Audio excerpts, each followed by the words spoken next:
Helo, fy enw I yw Jordan. Dwi'n gweithio I Sally Holland. Sally Holland yw Comisiynydd Plant Cymru.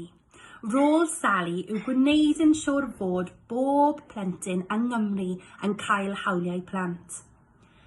Hawliau plant yw pethau sydd angen arnoch chi I dyfu fyny, hapus, iach a diogel.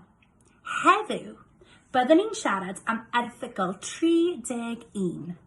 Mae gen I hawl I ymlacio a chwarae. Tasg heddiw yw gofyn cwestiwn I bawb yn eich tŷ.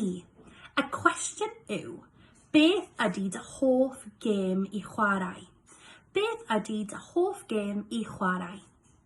Gwnewch restr fel hyn, ac yna mwynhewch chwarae gemau gyda pob aelod yn y tŷ.